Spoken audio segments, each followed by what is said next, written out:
Si ustedes ven desde el 85 al 2009, en el caso del girasol, la superficie sembrada no varía sustancialmente. Y en el caso de la soja, del año 85, arranca con 4.200.244.000 hectáreas y termina, de acuerdo a este cuadro, en 16.500.000. En la actualidad, este cuadro se terminó de imprimir en 2010, por eso no tiene la secuencia de los resultados posteriores. Estamos rondando los 20 millones de hectáreas. Y a su vez, a partir del año 90, hay un quiebre muy importante en el aumento de la superficie, ¿no? El paquete tecnológico que abarca el uso de agroquímicos, semillas transgénicas, sistema de siembra directa, etcétera, etcétera, etcétera, empieza a instaurarse con mayor claridad alrededor del año 95, donde a partir de allí, años 2000, prácticamente en 9 años se aumenta la superficie de la soja en 1 millón de hectáreas por año. No creo que haya país en el mundo que tenga este antecedente. ¿Por qué no el girasol? Porque la soja es más segura, es más rentable, es más fácil de producir y el girasol implica, entre otras cosas, mayores riesgos de cosecha. Por el otro lado, el tema de los rendimientos, ¿no? Los rendimientos tienen una escala ascendente a medida que el paquete tecnológico aumenta, pero tampoco es tan sustantivo. Llega a un punto que en el año 90 estamos alrededor de 21 quintales por hectárea y después empieza a subir 22, 25, 24, 26, pero no es que se duplica el rendimiento por unidad de superficie, sino que el aumento de este famoso crecimiento económico tiene que ver con la expansión de la superficie en detrimento de otras actividades que se va llevando adelante con este tema de que el paquete tecnológico, sin ninguna política que lo oriente, termina dando por resultado lo que intentamos mostrar en el siguiente cuadro. Vamos bien acá con el compañero apretando los botones. Allí lo que tratamos de mostrar son dos cosas, una secuencia evolutiva desde el año 69 al año 2008 de los establecimientos agropecuarios que existían en forma comparativa en la provincia de Buenos Aires y en las 3 provincias que conformamos la región centro. Como primer dato, la provincia de Buenos Aires, 113.774 allá por el año 69, y si sumamos las 3 provincias, estamos en 152.070 empresas agropecuarias, lo cual, como lo planteaba aquí el compañero, de lo poco hecho en la integración de esta región centro, la importancia política, económica, cultural, empresaria que tiene si pudiéramos coordinar actividades en esta región en detrimento del otro gran polo productivo que es la provincia de Buenos Aires. Si vemos cómo terminamos en 2008, que esto es en base al Censo Nacional Agropecuario, la provincia de Buenos Aires pasó a tener de 113.000 establecimientos a 31.711 y la región centro de 152.070 a 70.172. Todo lo que tratábamos de decir en la placa anterior tiene un costo social de carne y hueso humano, que es la desaparición de los establecimientos agropecuarios de origen familiar, con tradición y con arraigo en la ruralidad de nuestra Argentina. Y otro dato interesante es que entre el 69 y el 88 en la provincia de Buenos Aires se perdieron 38.295 establecimientos y entre el 88 y el 2008, con la aplicación de este paquete tecnológico sin ningún control, se perdieron 43.768 empresas. En el caso de la región centro, en el primer periodo 48.000 prácticamente, y en el segundo periodo 88-2008, 34.000 establecimientos agropecuarios menos. Por eso planteamos en la otra placa el tema de los límites de los paradigmas productivistas, ¿no? Que reiteramos, ni la soja es un yuyo, ni el paquete tecnológico es malo. La soja es un cultivo que no es ni bueno ni malo, depende cómo se oriente y cómo se quiera trabajar y para qué, puede ser un gran aporte a lo que es el desarrollo sustentable de nuestra economía y sobre todo en la región centro. Si vemos el desarrollo de personas que trabajaban en forma permanente en las explotaciones, en los años 60, 1.468.000 personas. En el año 2002, 775.296. Hay un pico allí del 60 al 69 que tiene dos motivos para tratar de explicarlo, que aumenta de 1.400.000 a 1.800.000 personas trabajando en la zona rural o en las explotaciones. Uno es que en ese periodo existía la agroganadería, que es la rotación, más o menos en un periodo de 10-12 años, entre la actividad ganadera y la actividad agrícola, que demanda en sí mismo mayor cantidad de gente para poder llevar el proceso productivo adelante, con el correlato de lo que es rotar las actividades con ese viejo esquema de la chacra, donde se hacía un poco de todo, un poco de carne, un poco de leche, un poco de grano, y eso cuidaba nuestros recursos y nuestras familias insertas en la zona rural. Y el otro, el tema del trabajo golondrina de los países periféricos que empiezan a migrar hacia Argentina con la necesidad de trabajo de mano de obra intensiva. A partir que el modelo de agricultura permanente se empieza a imponer,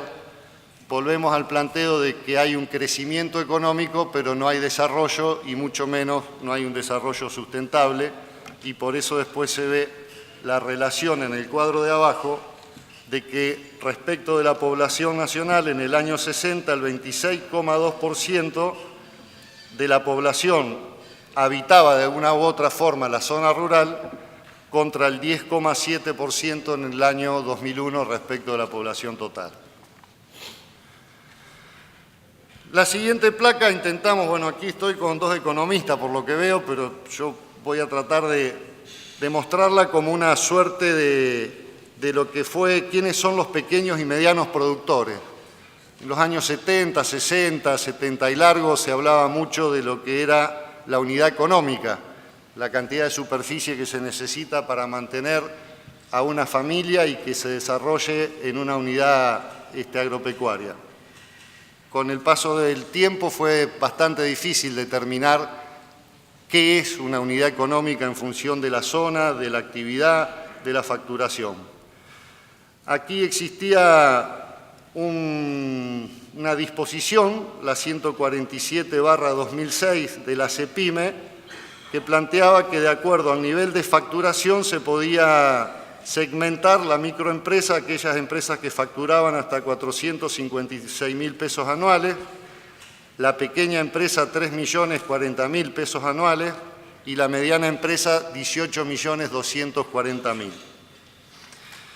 Como todo se va poniendo en su lugar, esta circular dejó de existir con la resolución 50/2013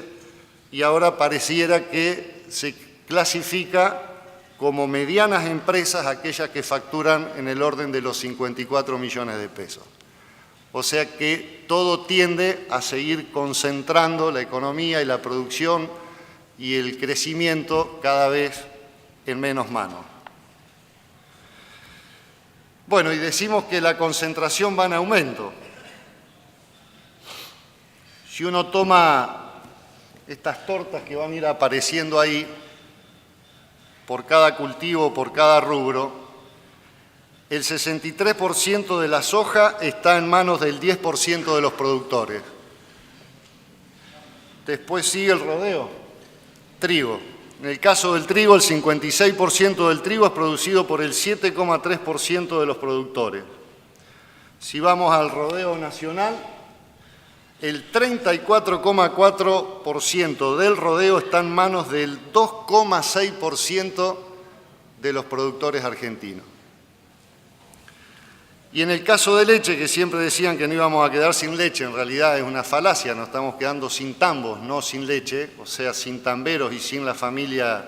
tambera. El 44% es controlada por el 16% de los tamberos. El otro tema que nos parece interesante comentar con ustedes es la cuestión de la extranjerización, que es uno de los principales problemas que tiene nuestro país. La superficie argentina tiene 278 millones de hectáreas continentales, la que se considera agrícola, 177 millones de hectáreas potencialmente cultivables si se tiene en cuenta montes, estepas, esteros, etc. De esas 177 millones de hectáreas, 34 millones de hectáreas son las que están cultivadas en la actualidad, que es lo que se considera la mejor tierra que tiene nuestro país, y dentro de esas 34, por regiones de mayor calidad, que puede ser esta región centro, con provincia de Buenos Aires, y de ahí en círculos concéntricos hacia afuera del país. De esas 34 millones de hectáreas, casi 20 están sembradas por soja. Tenemos 10.000 kilómetros de frontera y de ellas 5.000 kilómetros son de costa, y se calcula que entre 17 y 22 millones de hectáreas están en manos extranjeras. En el año 2014, con la tecnología existente a todo nivel, todavía no hay un catastro en nuestro país que nos dé una claridad o una certeza de quiénes son los verdaderos dueños de la tierra, y esto se conversó en el Congreso de la Nación con la famosa ley de extranjerización que planteó el gobierno, y como todo lo que plantea es una buena intención mal aplicada, no se sabe ni la frontera de Argentina en manos de quién está. Nosotros intentamos plantear aquí algunas cuestiones que tienen que ver.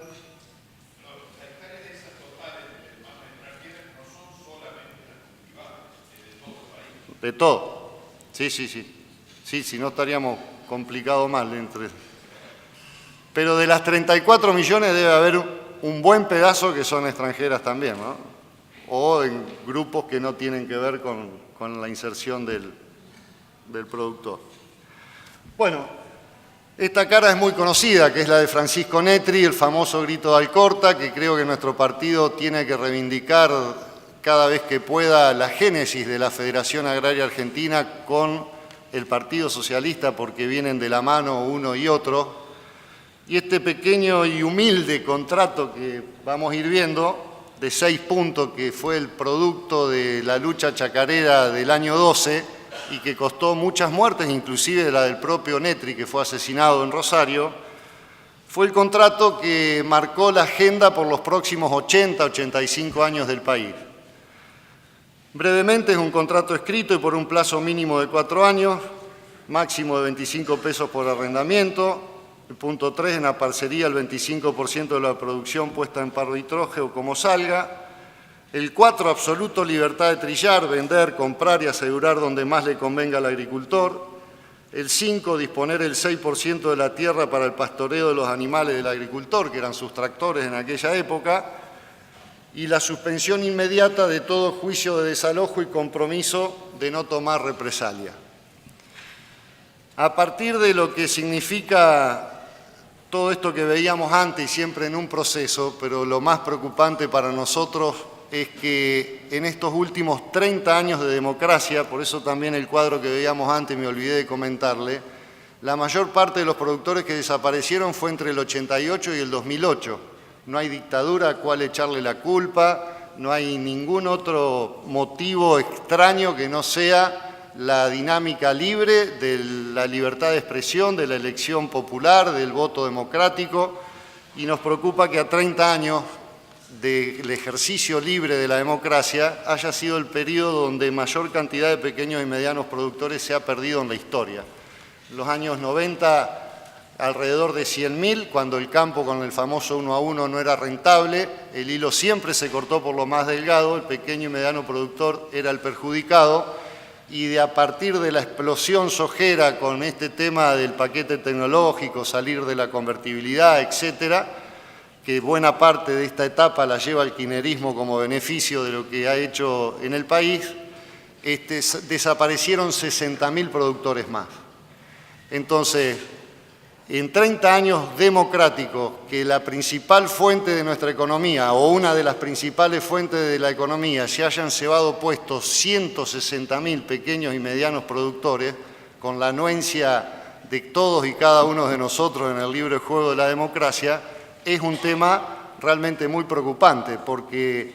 está el crecimiento, no está el desarrollo, y también nos preocupa hoy que deje de ser sustentable si se sigue aplicando este paquete tecnológico sin ningún tipo de regulación o de filtro o de orientación desde el Estado. Nosotros desde el Congreso de la Nación propusimos en su oportunidad un proyecto que tenía 7 ejes. Un proyecto de ley, de una nueva ley de arrendamiento que permitiera volver a la fuente sobre este viejo contrato del año 12, que plantea un plazo mínimo de contrato de 4 años. El segundo eje, un precio y porcentaje de referencia para arrendamientos y aparcería, que trabaje en el INTA y las facultades de agronomía en este sentido. El tercero, contratos accidentales con menor precio, que es el problema de hoy, que se hace contrato por contrato cada año y no hay ningún tipo de sustentabilidad en la tenencia de la tierra por aquel que no la posee, sino que la tiene que alquilar. La obligatoriedad de pagar los arriendos en unidades de la misma producción. Hoy todo el que es dueño de un pedazo de tierra que lo alquila quiere cobrar en soja y después le obliga al productor que asume el proceso productivo a que haga maíz o que haga trigo, pero no vale lo mismo el trigo que el maíz si yo tengo que pagar mi alquiler en soja. La obligatoriedad de rotar un 25% de gramíneas sobre oleaginosas para mantener el recurso suelo, cosa que se respeta en forma parcial y sobre todo cuando los años son malos y lo que se busca es rentabilidad, se vuelve a sembrar soja. Reponer como mínimo mediante fertilización los nutrientes que el cultivo extrae del suelo. Y el último punto, ventajas impositivas para el tomador y el dador de tierras de una misma zona. ¿Qué intentábamos con esto? De que el productor que está inserto en determinada provincia le puede alquilar un pedazo de tierra a su vecino que por algún motivo la deja de trabajar, tenga ventajas para que no venga un pool de siembra de otro lado, que generalmente son de Buenos Aires o los santafesinos que se han quedado sin espacio y empiezan a invadir las provincias periféricas, tenga ventajas para que ese productor se pueda quedar en su pueblo. El otro elemento importante que nosotros creíamos cuando el Congreso se desató este gran conflicto con el campo en el año 2008, ¿se acuerdan de la famosa resolución 125? Había una buena parte de los congresales o de los diputados acompañados por las entidades también, excepto la Federación Agraria, pero la mesa de enlace con esta cuestión de que para ponerse de acuerdo se ponían de acuerdo siempre en los puntos que no favorecían a los chacareros. Había dos propuestas, una que muestra la primer torta. En el Congreso de la Nación se han presentado, entre otras, la siguiente. Bueno, reducir en un 10% el porcentaje de retenciones, llevándolo del 35 al 25. No sé si todo el mundo está en el tema agropecuario, pero esto fue ultra discutido y difundido por los medios, de manera tal de que a todos los productores se lo trataba por igual. Había una ventaja impositiva, pero no había una diferenciación entre pequeños, medianos y grandes productores. Eso otorgaba que lo que dejaba de recibir el Estado se repartía. El 8% de los productores se quedaba con el 91% de la torta que ustedes están viendo ahí. O sea que la medida que promovían muchos, inclusive aliados nuestros, como la propia Elisa Carrió en su momento, y que creemos que debe ser de un espacio afín a donde esté el Partido Socialista, pero nos parece importante que todas estas cosas que estamos charlando en estos foros se puedan discutir para tener propuestas claras desde el socialismo para ir a a intercambiar con el resto de las fuerzas políticas, como puede ser el Frente Cívico o el resto de los actores que creemos que deben ser nuestros aliados, para ponernos de acuerdo en una agenda, porque si no, vamos con generalidades a las elecciones y cuando nos toca ejercer el gobierno, no es lo mismo la propuesta que llevaban adelante en el Congreso que la que llevábamos desde el socialismo, que decíamos que había que segmentar las retenciones. ¿Qué significa esto? No cobrarle lo mismo a un pequeño productor que a un mediano, que a un productor grande. Y por eso en el cuadro de la torta siguiente, el 92% del beneficio, sí, estoy bien, el 92% de los productores, sin lente no veo bien y se me nubla la vista, el 92% de los productores se beneficiaba respecto de lo que eran los productores más concentrados. De manera tal de que justamente prácticamente se invierte la plata que se le terminaba dejando en el bolsillo con el tema de las retenciones segmentadas o hacer un solo escalón, como proponían muchos integrantes de la mesa de enlace y muchas fuerzas políticas que aparentemente podrían trabajar con nosotros en un programa común. Como último punto, nosotros planteamos con mucha claridad lo que ha sido la tradición del Partido Socialista. Creemos que las cosas muchas veces no porque sean antiguas dejan de ser útiles conceptualmente o filosóficamente. Lo que sí está claro es que antes se araba con un buey, después con un tractor y hoy con una tecnología de siembra directa, pero el trabajo sigue siendo el mismo. El Partido Socialista planteaba medidas destinadas al impulso estatal del cooperativismo y a la participación de los productores en la comercialización de su producción con el apoyo del Estado. Así se postulaba en el 21 Congreso Partidario de 1932.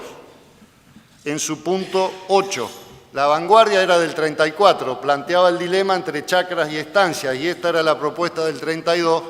desde un Congreso del Partido Socialista, para llevar adelante en su lucha electoral. Creación de un resorte comercial con la participación de las cooperativas agrícolas, casas exportadoras de cereales y el Estado para la venta al exterior de la producción de granos, control del comercio exterior de carnes y de otros productos agropecuarios. Nosotros en el año 2009 propusimos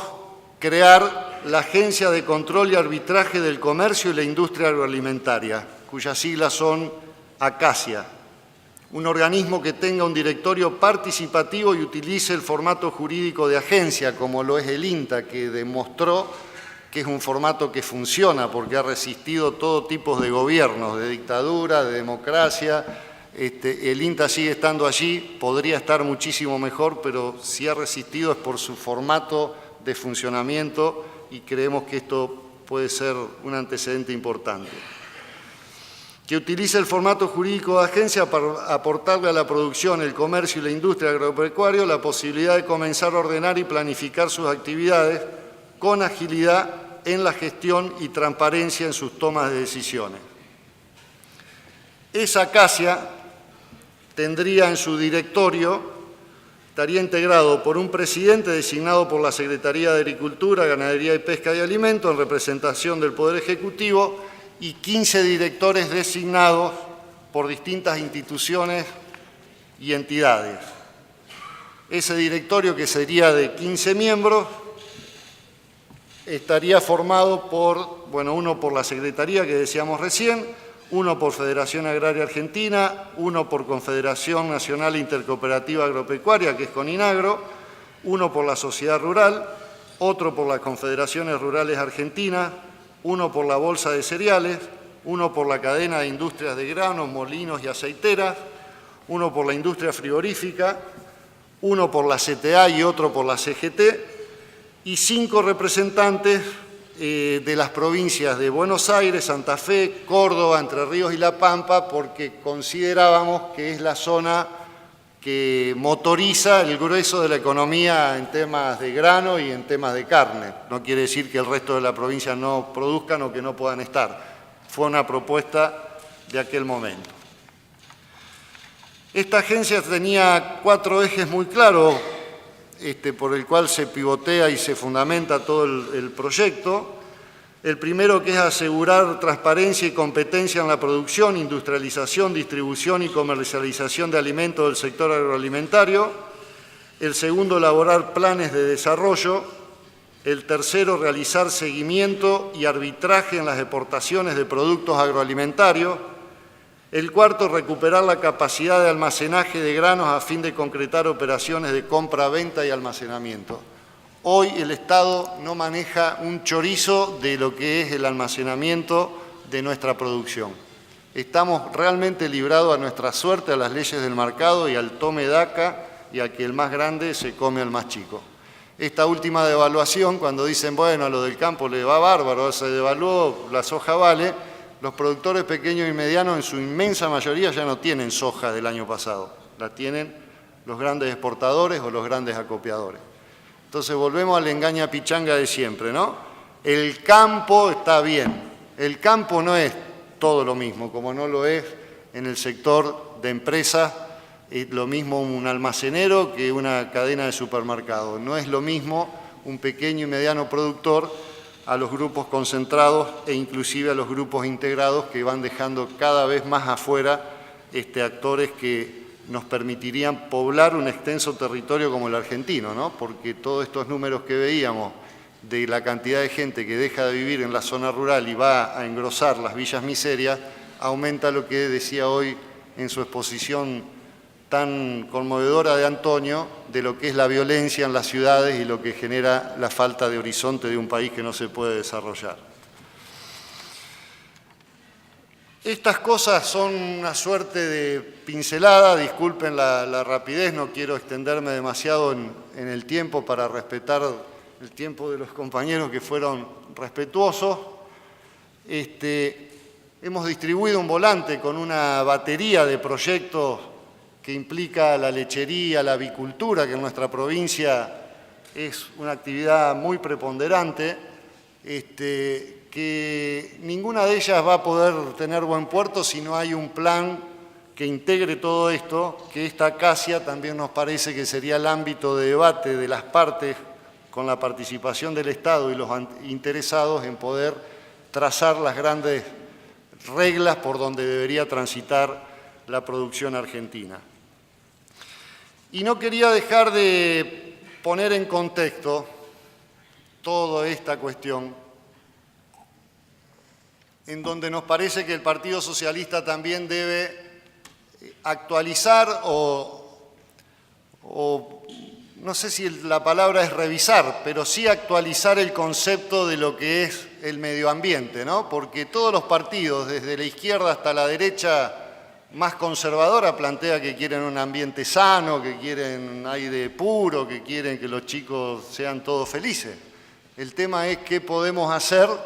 para que esto esté hermanado con un desarrollo, con un crecimiento y que sea sustentable y que nos permita una distribución de la riqueza de nuestro país en mayor cantidad de manos y en mayor cantidad de habitantes dispersos en todo el territorio nacional. Este tema del medio ambiente nos parece esta placa que dice: la humanidad reduce la naturaleza a un bien de consumo, como un medio de conseguir beneficios, conocimiento o algún otro propósito práctico. El antiguo bosque se convierte en madera, el pájaro en un proyecto de investigación, la montaña en el emplazamiento de una mina o en algo por conquistar. Ignacio Ramonet, que la cumbre de los pueblos es la de una transición gradual entre una civilización antropocéntrica y una civilización biocéntrica, centrada en la vida,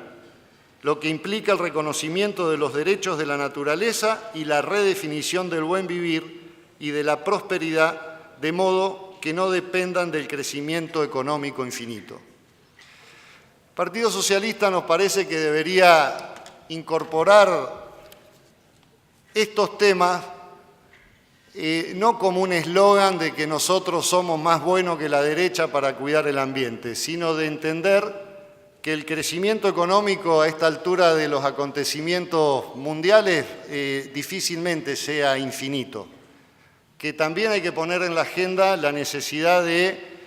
trabajar para tener un pueblo, como decía Guillermo, no queremos ser el pueblo ni el granero del mundo, ni el país de mayor exportación del mundo, queremos ser el país con un pueblo el más feliz del mundo. Este concepto que tanto pregona Pepe Mujica, que nos emociona a la inmensa mayoría de los socialistas cuando lo escuchamos,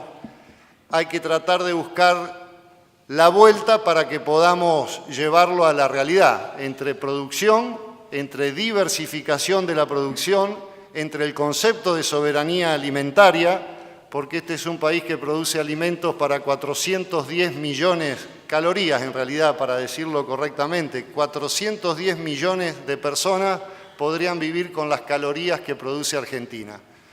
Y creo que hasta la presidenta dijo hace poco que somos el 10% de eso. Lo que no se da cuenta es que ella comanda el país donde el 30% no resuelve un plato de comida diaria o está por debajo de los índices de pobreza. Entonces, como socialistas que intentan ser los articuladores de un frente progresista, no para el futuro lejano, sino para el futuro cercano, creemos que debemos tener una propuesta para el sector agropecuario muy clara, con medidas concretas, con medidas que debemos estudiar y que debemos consensuar con el resto de los partidos políticos que integremos ese frente, porque ya tenemos la experiencia de la alianza. Lo más difícil no es ganar la elección, lo más difícil es poder concretar el programa de gobierno, y si lo único que nos une a los aliados potenciales es las ganas de ganarle antes a Menem y ahora a Kirchner, vamos a estar en problemas muy serios para poder ser fieles al programa que pregonamos. Por eso, desde Entre Ríos y desde lo que nosotros consideramos la cenicienta de la región centro, lamentablemente, porque estas tres hermanas que tienen un mismo nicho cultural, un mismo patrón climático, un mismo patrón de calidad de tierra, donde Entre Ríos está bailada por sus ríos, y eso era una desventaja hace algunos años. Hoy los ríos que nos rodean son una bendición. Tenemos conexiones viales como el túnel, como Rosario Victoria, como Zárate, y sin embargo estamos geopolíticamente mejor ubicados que nuestras hermanas y estamos por lejos siendo la provincia más atrasada que vive de su producción primaria. Vemos cómo esas conexiones viales sirven para trasladar la metalmecánica que produce Brasil hacia la pampa húmeda y la viramos pasar, o cómo se utilizan también para sacar la producción de provincias vecinas hacia otros lugares. Así que en ese aspecto Entre Ríos tiene mucho por crecer y mucho por mejorar. No tenemos ningún tipo de desarrollo industrial. Las industrias que se hacen en Entre Ríos, como es un caso de las cosechadoras famosas que habrán visto a la presidenta subida, las cosechadoras Senor, los que están en el campo saben de lo que estoy hablando, una prestigiosa marca de cosechadoras de los años 70, usada por los hijos haciendo uso de sus abuelos, del nombre, que el gobierno de Entre Ríos le otorgó 6 millones de pesos para instalar una fábrica de cosechadoras en Concepción del Uruguay, y no están los 6 millones de pesos, no está la fábrica de cosechadoras, se hizo un solo prototipo que lo llevaron a Angola, previa foto con Urribarri y la presidenta, y ese es el estilo de desarrollo industrial que promete nuestros gobernantes cruzando el río. Muy distinto el panorama que vimos con el compañero Antonio Bonfatti, planteando a pesar de todas las dificultades la cantidad de cosas que se pueden hacer, que se pueden modificar. Yo para terminar, compañeras y compañeros, creo que estamos en un momento histórico del país, del mundo, que el Partido Socialista tiene la obligación de incorporar estos temas a su propuesta de trabajo, así como decimos que hay que hacer una reforma tributaria integral, así como planteamos que hay que disminuir el IVA, así como decimos que la megaminería a cielo abierto, estamos diciendo bastante poco, más allá de generalidades, respecto del sector agropecuario de esta hermosa región centro. El paquete tecnológico no es ni bueno ni es malo, la soja tampoco lo es, pero por el camino que vamos yendo estamos degradando nuestro medio ambiente que como socialistas decimos que cuidamos y preservamos. Y creo que debemos empezar a entender de que los seres humanos ya no somos los que nos apropiamos de todo nuestro entorno, porque este es un planteo hasta de la izquierda llevado en los tiempos, sino que la izquierda hoy debe ser la que plantee que es necesario integrarnos a un cuidado medioambiental y a un consumo acorde a ese medio ambiente. Y también, en el caso de Neuquén, con el famoso tema Chevron YPF y el tema del fracking, que decimos que el fracking es contaminante y por el otro lado decimos energía hay que tener. Es un dilema muy difícil de resolver, que tiene muchísimas aristas, pero que nosotros como socialistas, como izquierda democrática de nuestra Argentina y como articulador de un frente que no sea un frente para que frustre una nueva esperanza de nuestra nación, debemos ponerlo claro, debemos estar abiertos a discutirlo con todos nuestros potenciales aliados y por sobre todas las cosas debemos batallarlo y convencer a la sociedad, como bien decía hoy Antonio, sin prepotencia, pero sin vergüenza de que nuestro programa de gobierno es de izquierda democrática para poder tener una nación feliz y solidaria para todos los argentinos. Muchas gracias.